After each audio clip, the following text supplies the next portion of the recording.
Seigneur. Merci Seigneur. Merci Jésus. Merci Jésus. Merci Jésus. Merci Seigneur. Gloire à Dieu. Gloire à Dieu. Gloire à Dieu. Merci Seigneur. Alléluia. Si nous sommes là ce matin, c'est grâce à Dieu. Amen. Amen. Amen. Alléluia. Alléluia. Gloire à Jésus. Ce matin, nous allons continuer avec la série sur le jeûne. Sur le jeûne, mes bien-aimés, toujours sur le jeûne. Parce que le jeûne est une discipline spirituelle. Un enfant de Dieu doit jeûner. Amen. Nous devons savoir comment jeûner, mes bien-aimés. Pourquoi jeûner et comment jeûner. Alléluia. Et nous allons continuer avec la série 7 raisons spirituelles pour lesquelles je dois jeûner. 7 raisons spirituelles. La première raison que nous avons donnée, mes bien-aimés, que nous avons découvert dans la parole, c'est que Dieu peut faire au-delà de ce que nous demandons ou prions ou pensons. Amen. Éphésiens 3, verset 20. Dieu est capable de faire au-delà. Infiniment, même pas au-delà. Infiniment au-delà. Par la puissance qui agit en nous. Je n'ai pas développé cette partie. Tout ce que Dieu va faire dans ta vie, c'est par la puissance de cet esprit que Dieu va faire. Il faut bien lire la parole. Éphésiens 3, verset 20. Dieu peut faire infiniment au-delà par la puissance qui agit en nous. Je n'ai pas développé cette partie. Je me suis arrêté uniquement à infiniment au-delà. Dieu peut faire au-delà de ta prière. Et même je peux te garantir que Dieu va faire dans ta vie au-delà de ta prière. Si tu te présentes devant Dieu, tu demandes 5, Dieu te donnera 50. Pourquoi? Pour manifester sa gloire. Pour que ton cœur soit convaincu qu'il est Dieu. D'éternité en éternité. Alléluia. Mais bien aimé, je vous avais déjà dit que Dieu n'a pas de passé, Dieu n'a pas de futur. Nous sommes là? Est-ce que nous sommes ensemble? Parce que quand nous sommes devant Dieu, nous devons connaître, mes bien-aimés, pour chercher à connaître un petit peu qui est Dieu. Un homme peut avoir un passé, un présent et un futur. Mais chez Dieu, il n'y a pas de passé, il n'y a pas de futur. Pourquoi? Parce que Dieu vit dans l'éternité. Alléluia. Voilà pourquoi le temps a été créé pour l'homme. Le passé existe pour toi. Le présent existe pour toi. Le futur existe pour toi. Mais Dieu, il est toujours dans le présent. Il ne connaît ni le passé, ni le futur. Je n'ai pas le temps pour développer ces choses. Alléluia. Mais si vous êtes venu dans la maison de Dieu, vous devez savoir pourquoi vous êtes là. Il y a des vérités spirituelles qui vont changer ta vie. Amen. Amen. Ça veut dire quoi? Quand Dieu te fait une promesse, Dieu te fait cette promesse au futur. Pourquoi Dieu fait cette promesse au futur? Pour toi, mais pas pour lui. Parce qu'au moment même où Dieu fait la promesse est déjà accomplie. Alléluia. Alléluia. Mais comme toi, tu vis dans le temps, tu vas devoir attendre pour voir l'accomplissement. Mais pour Dieu qui est éternel, qui n'a ni passé ni futur, pour lui, quand il dit une chose, la chose s'accomplit tout de suite. Nous sommes ensemble? Alléluia. Je veux continuer, ma bien-aimée. Je veux continuer ce matin. Parce que si tu vas jeûner, tu dois comprendre devant quel Dieu tu vas te positionner pour faire le jeûne. Alléluia.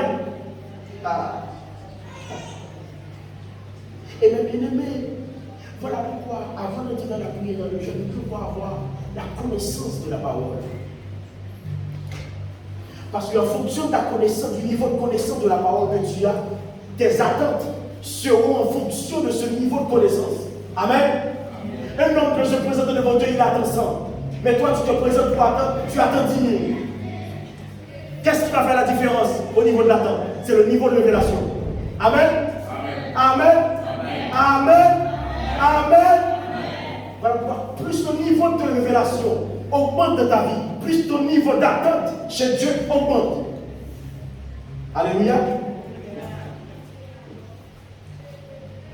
Plus tu grandis en révélation de la parole, plus tu vas voir ton niveau de prière va grandir, ton niveau de jeûne va grandir, ton niveau de foi va grandir, ton niveau d'attente chez Dieu va grandir. Ça veut dire que tu vas te positionner devant Dieu avec une attente. Et dans Luc chapitre 6, la Bible nous dit, tu seras mesuré avec la mesure dont tu te seras servi. Je n'ai pas le temps de développer cette révélation. Alléluia. Amen. Amen. Amen. Amen. Autrement dit, c'est toi qui vas donner la mesure du niveau de bénédiction que Dieu va te envoyer dans ta vie. Alléluia. Amen. Amen. Amen. Alléluia. Alléluia. Alléluia. Disons merci Seigneur. Merci Seigneur. Merci Seigneur. Merci Seigneur. Merci Seigneur. Vous allez rencontrer des gens. Dès que Dieu leur a donné un visa, ils n'ont plus besoin de Dieu. Ça, c'est un niveau. Vous allez rencontrer des gens. Dès qu'ils arrivent en Europe, ils n'ont plus besoin de Dieu. C'est le niveau. Vous allez rencontrer des gens. Dès qu'ils ont, Dieu leur a mis une position élevée. Maintenant, ils veulent déposer Dieu pour continuer leur vie. C'est leur niveau. Vous avez vu des gens, dès qu'ils ont été diplômés de l'université, ils n'ont plus besoin de Dieu. C'est leur niveau. Alléluia. Mais il y a d'autres personnes qui sont comme des aigles, qui veulent voler de plus en plus haut avec Dieu. Alléluia. Alléluia. Parce qu'ils ne sont pas satisfaits. Ils savent que Dieu est capable de faire. Amen. Oui. Et si toi tu as goûté à la puissance de Dieu, tu as goûté à la grandeur de Dieu, tu as goûté à ce que Dieu est capable de faire, je te dis, ne t'arrête pas en chemin. Mon frère, jeune fille, jeune garçon, ne t'arrête pas en chemin. Deuxième point, mes bien-aimés, que nous avons vu, que le jeûne nous permet que notre voix soit entendue en haut. Laissez-moi te dire, jeune garçon, c'est un privilège pour un homme, pour une femme, que sa voix soit entendue en haut par le ciel. Quand tu es capable d'entendre ta voix, tu n'es pas n'importe quelle personne sur la terre. Nous sommes là? Nous sommes là? Quand tu vois que tu pries, Dieu répond. Tu n'es pas n'importe quelle personne. Quand tu es capable de te présenter devant Dieu pour un cas, et Dieu répond, fais attention à ta vie. Alléluia. Alléluia. Jeune garçon, jeune fille, toi qui es là, si tu vois que tu appelles Dieu, Dieu répond. Ou considère ta vie sur la terre. Voilà pourquoi par le jeûne, ta voix peut être entendue en haut. Troisième point que nous avons vu. Le jeûne, selon Ésaïe 58, c'est l'humiliation de l'âme. Alléluia.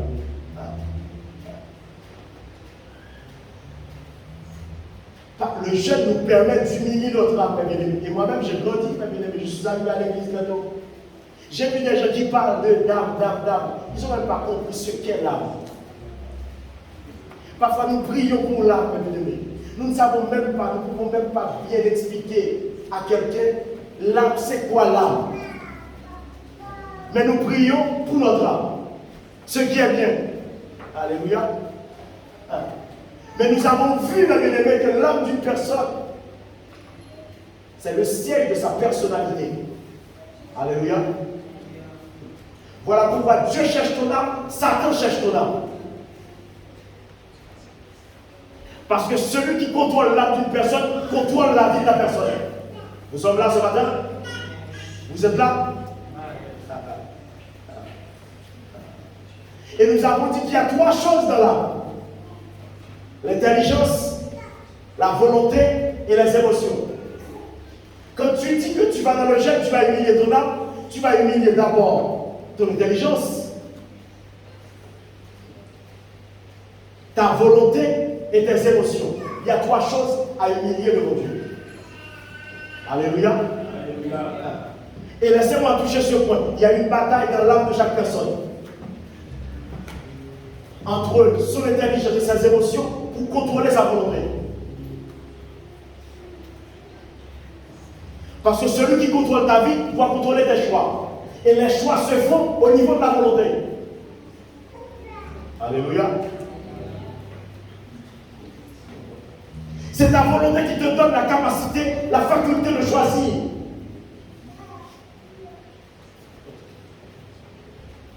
Donc si tu dis que tu marches avec Dieu, tes choix ne sont pas en accord avec Dieu, il y a un problème dans ta vie. Alléluia. Voilà pourquoi Dieu veut lui-même avoir le contrôle sur tes choix. Parce que tu peux regarder les choix d'une personne, tu vois déjà sa vie. Amen. Amen, amen. Voilà pourquoi marcher avec Dieu, ce n'est pas uniquement une question de venir à l'église, mais simplement, ou de venir prier. Non, mon frère. Chaque fois que tu dois faire un choix, quel choix tu fais? Alléluia. Alléluia, mes bien-aimés. Alléluia. Alléluia. Alléluia. Quel choix que tu fais? Parce que tes choix vont révéler qui tu es vraiment. Donc le jeûne, mes bien-aimés, pour revenir au sujet, le jeûne va nous permettre d'humilier notre âme devant Dieu. Pour dire, Seigneur, je viens, je veux faire des choix. Ce n'est pas facile pour moi. Mais je sais que tu as la capacité de m'aider à faire tes choix. Ésaïe 58.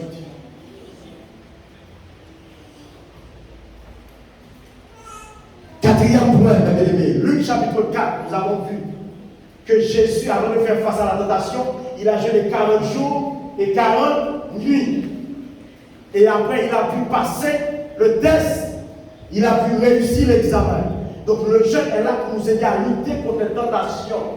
Alléluia. Alléluia. Alléluia. Et je vous avais dit, mes bien-aimés, il n'y a pas chez un homme, pour un homme, pour une femme, il y a 3 niveaux de tentation. Parce que dans un homme, dans une femme, il y a 3 dimensions. Il y a l'esprit, âme et corps. Donc dans la vie, vous allez faire face à 3 niveaux de tentation. J'ai dit que, mes bien-aimés, il faut sortir du petit niveau en pensant que la seule tentation qui existe, ce sont des femmes. Il faut que tu laisses ce petit niveau-là. Si tu vois que tu passes toute ta vie à lutter uniquement contre les femmes, c'est que Satan arrive à bloquer ta vie. Parce que tu dois décoller pour ne pas avoir ce genre de problème, pour passer à d'autres niveaux, et vous allez voir comment Satan va chercher à vous tenter. Jésus a vécu ces 3 niveaux de tentation. Corps, âme et esprit. Alléluia. Et même dans les églises traditionnelles, assez souvent, la seule niveau de tentation qu'on connaît, dont on parle, c'est les femmes. Ce sont les femmes. Mais mon frère, mes bien-aimés, nous devons avancer. Nous devons grandir. Voilà pourquoi le frère ou la sœur, dès qu'il a sa femme, il ne trouve pas sa femme. Ce qui est bien. Il pense que sa vie spirituelle est déjà terminée. Non, mon frère, tu dois grandir. Tu dois grandir. Parce que dans la vie, il n'y a pas un seul niveau de tentation, il y a 3 niveaux de tentation. Et le jeûne va nous aider à lutter contre ces 3 niveaux. Alléluia. Des tentations au niveau du corps, des tentations au niveau de l'âme, des tentations au niveau de l'esprit. 3 niveaux de tentation.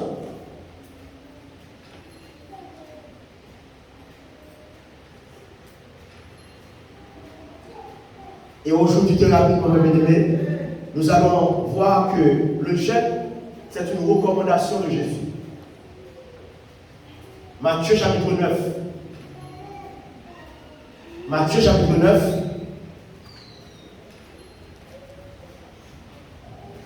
Matthieu chapitre 9.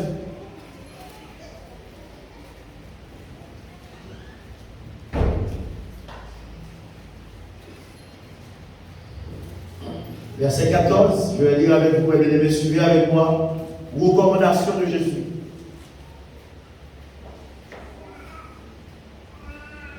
Alors les disciples de Jean-Baptiste vinrent auprès de Jésus et dirent, pourquoi nous et les pharisiens jeûnons-nous, tandis que tes disciples ne jeûnent point. Jésus leur répondit, les amis de l'époux peuvent-ils s'affliger pendant que l'époux est avec eux? Les jours viendront où l'époux leur sera enlevé, et alors ils jeûneront. Personne ne met une pièce de drap neuf à un vieil habit, car elle emporterait une partie de l'habit et la déchirure serait pire. On ne met pas le prix du vin nouveau dans de vieilles outres. Autrement, les outres se rompent, le vin se répand et les outres sont perdues. Mais on met le vin nouveau dans les outres neuves et le vin et les outres se conservent. Jésus a dit, quand moi je suis sur la terre avec mes disciples, ils n'ont pas besoin de jeûner, je suis là. Mais lorsque je ne serai plus là, ils jeûneront. Donc le jeûne, mes bien-aimés, du temps de Jésus, quand Jésus était là, les disciples de Jean-Baptiste jeûnaient. Les pharisiens jeûnaient 2 fois par semaine, le lundi et le mercredi. Pour se faire voir, pour montrer aux gens qu'ils jeûnaient. Voilà pourquoi dans Matthieu chapitre 6, Jésus a dit, quand vous jeûnez, ne prenez pas un air triste pour montrer aux autres. Ce n'est pas pour les autres que vous jeûnez, c'est pour Dieu. Parce que les pharisiens, ils jeûnaient 2 fois par semaine, le lundi et le mercredi. Et ils se promenaient dans les rues pour montrer aux gens qui sont dans le jeûne. Ce sont les pharisiens. Mais Jésus a dit, quand je suis là, ce n'est pas un problème. Mais quand je ne serai plus là, vous devrez jeûner. Donc le jeûne, c'est une recommandation de Jésus pour ses disciples. Donc si tu es disciple de Jésus, tu dois avoir une vie de jeûne. Il ne faut pas dire que depuis le 1er janvier, je n'ai pas eu le temps. Non, tu dois trouver une demi-journée, une journée pour aller dans le jeûne avec un but spirituel devant Dieu. Parce que Jésus n'est plus là.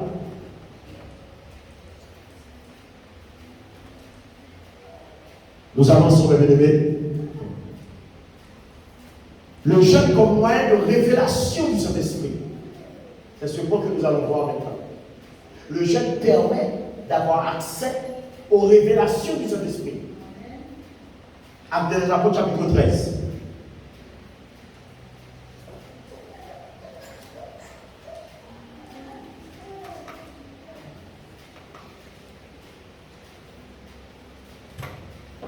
Il y avait dans l'église d'Antioche des prophètes et des docteurs.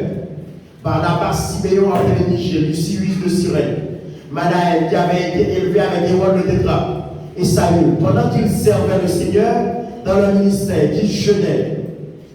Le Saint-Esprit dit, mettez-moi à part Barnabas et Saul pour l'œuvre à laquelle je les ai appelés. Pendant qu'ils étaient dans le jeûne, le Saint-Esprit a commencé à donner des révélations. Donc le jeûne, c'est un moyen pour avoir accès aux révélations de Dieu. Et même un enfant de Dieu sans révélation. Une vie sans révélation, mes bien-aimés, c'est une vie sans direction. Une vie sans révélation, c'est une vie sans repère. Une vie sans révélation, c'est une vie sans orientation. La Bible dit dans le psaume 130, la révélation de la parole éclaire. La révélation de Dieu éclaire la vie des gens. Parfois, le Saint-Esprit te révèle quelque chose qui te donne une direction dans la vie. Nous sommes là, mes amis. Nous avons tous et toutes besoin de révélation. De rêver, de rêver, de rêver.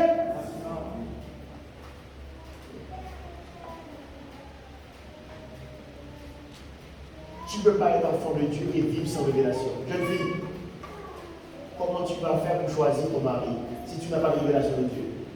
Expliquez-moi.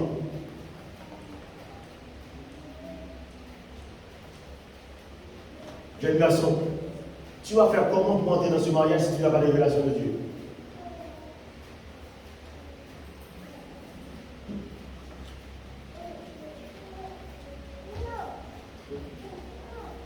La révélation de la parole est claire. Avec quelle lumière tu vas faire tes choix? si tu n'as pas de révélation de Dieu.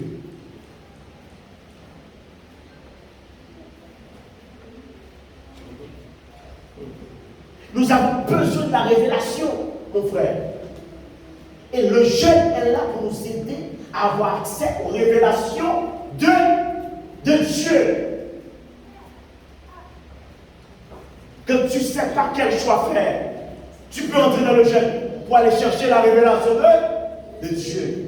Quand tu ne sais pas quel chemin prendre, tu peux entrer dans le jeûne pour aller chercher la révélation de Dieu. Quand tu vois que toutes les voies sont bouchées, tu ne sais pas quoi faire, tu peux entrer dans le jeûne pour aller chercher la révélation de Dieu. Mon frère, une vie sans révélation, c'est une vie sans lumière. La Bible dit la révélation de la parole est claire. C'est la révélation qui éclaire la vie des gens. Amen, bien-aimés. Je ne parle pas des fausses prophéties où les gens vont donner, les gens vont t'attirer et pensant que tu peux leur donner le petit billet, ils vont te raconter des bobards. Je ne parle pas de ces choses. Je parle de la vraie révélation qui vient du Saint-Esprit. Amen. Alléluia. Oui. Le Saint-Esprit, c'est un esprit de révélation. Amen. Le Saint-Esprit est un esprit de révélation. Alléluia. Et par le jeûne, tu peux avoir accès, augmenter ton niveau de révélation. Mais bien aimé, ça veut dire quoi? Le mot révélation signifie basiquement découverte. Quand je parle de révélation, je parle de la découverte spirituelle. Le Saint-Esprit peut te permettre de découvrir des réalités spirituelles. Amen. Parce que la Bible dit les choses cachées sont à Dieu, les choses révélées sont aux hommes. Amen. Je prends plaisir à cacher les choses pour que les hommes les cherchent. Voilà pourquoi tu dois prier, tu dois jeûner. Il y a des choses que Dieu a réservées pour toi. Mais Dieu les a cachées. Il attend maintenant que tu commences à chercher. Nous sommes là pour pouvoir les trouver. Mais quand tu vas commencer à chercher, c'est là que la révélation va commencer à venir dans ta vie. Pour pouvoir découvrir des choses spirituelles. Parce que le monde spirituel est plus grand que le monde naturel. Amen. Ah. Tout ce que tu vois là, qui existe dans ce monde, ça vient du monde spirituel. Et tu dois comprendre ces choses ce matin, mon frère. Alléluia. Parce que quand on comprend, mes bien-aimés, les francs-maçons, ils comprennent le monde spirituel. Mais les enfants de Dieu, ils sont là, ils ne comprennent rien. Ils viennent à l'église, mes bien-aimés. Ils ne comprennent pas les choses spirituelles. Le Ougan comprend les choses spirituelles. Parce qu'il sait qu'il peut aller chercher quelque chose dans le monde invisible et l'amener sur la terre. Mais l'enfant de Dieu qui prie, qui jeûne, ne comprend pas ces choses.